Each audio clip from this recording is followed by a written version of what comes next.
ہے بس جرنیلوں کے ساتھ مل کے، جرنیلوں کے ساتھ ہمارے اختلاف نہیں ہے۔ پہلی بات یہ، اگر کوئی پاکستان کو چلانا چاہتا ہے، اگر کوئی پاکستان کو بتانا چاہتا ہے، ہمارے دوستوں کے درمیان مذاکرات شروع ہیں پارلیمنٹ میں۔ پارلیمنٹ کا نقطہ یہ ہونا چاہیے، مذاکرات کا نقطہ یہ ہونا چاہیے، جس طرح عمران خان نے اپنی پارٹی سے کہا ہے کہ فلانا 26 نومبر اور 9 مئی اس پہ جوڈیشل کمیشن بنایا جائے، اس کی تحقیقات کی جائے۔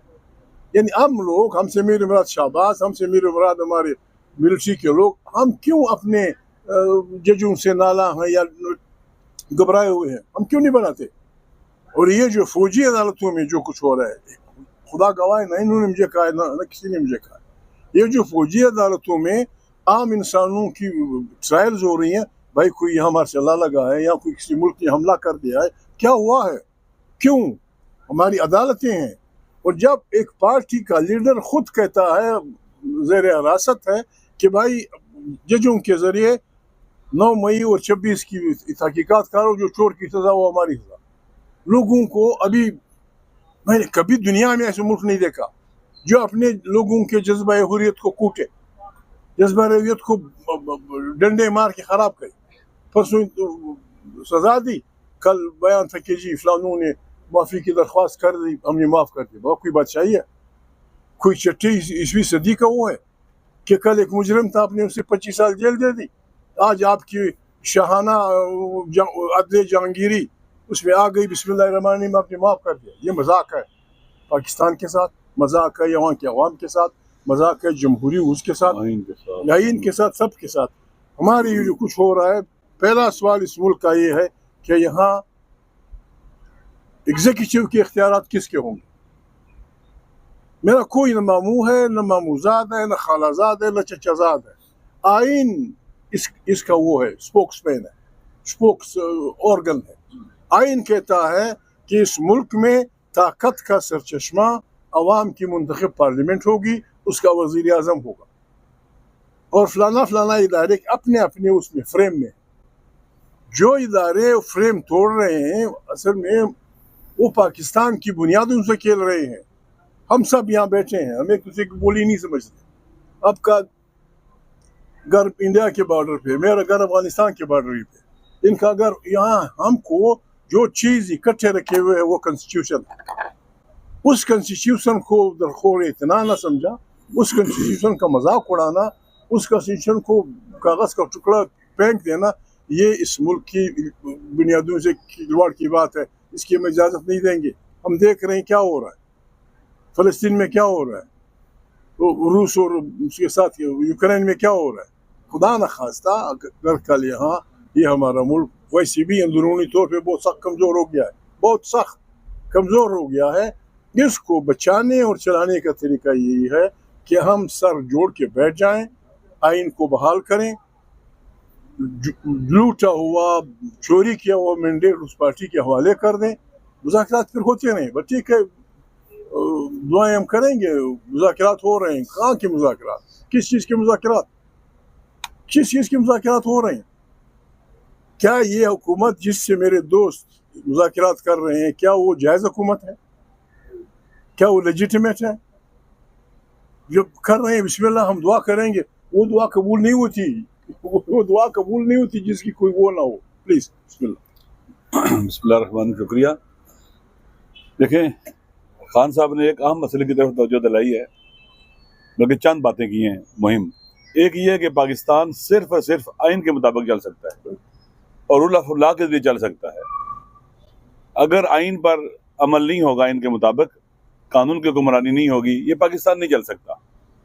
اور آپ نے دیکھ لیا کہ جب آئین پاؤں تلے روندا گیا اور قانون کی کوئی پرواہ نہیں کی گئی، اس کا تقدس پامال کر دی گیا، پاکستان کس قدر مشکلات کا شکار ہو چکا ہے۔ ہر قسم کی بحران یہاں موجود ہے پاکستان میں، سیاسی بحران ہے، معاشی ہے، سماجی ہے، امن و امان کا بحران ہے، اخلاقی اور سوشلی، ہر قسم کا بحران یہاں موجود ہے۔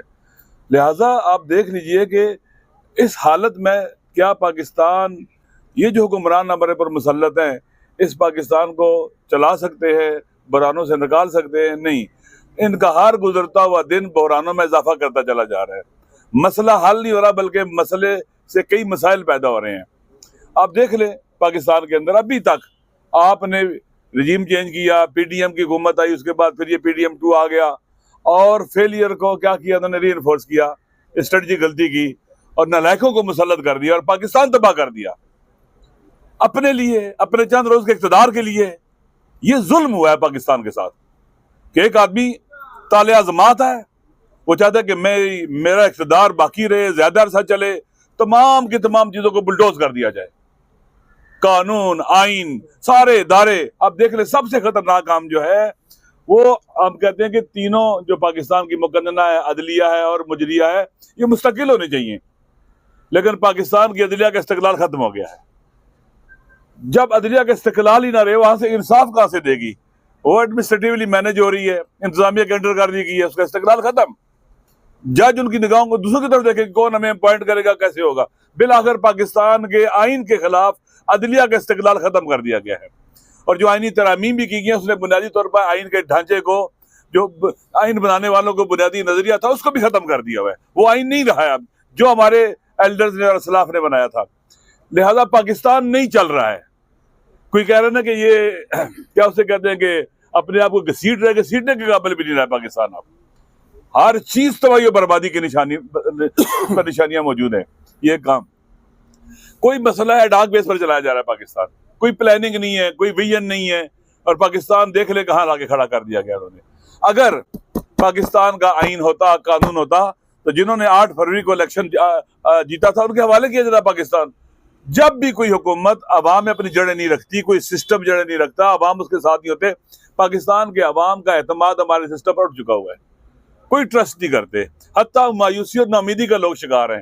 اور جو سسٹم اور جو نظام اور حکومت عوام کا اعتماد کھو بیٹھے, وہ کبھی بھی بحرانوں کا بوجھ نہیں اٹھا سکتے, بلکہ بحران پیدا کرتی رہتی ہے, اور وہ سسٹم نہیں چل پاتا. ابھی حالت ہماری یہی ہے, ہم دنیا کے تحولات میں ریلیونٹ ہیں, ہماری کوئی حیثیت ہی نہیں ہے اس وقت دنیا میں.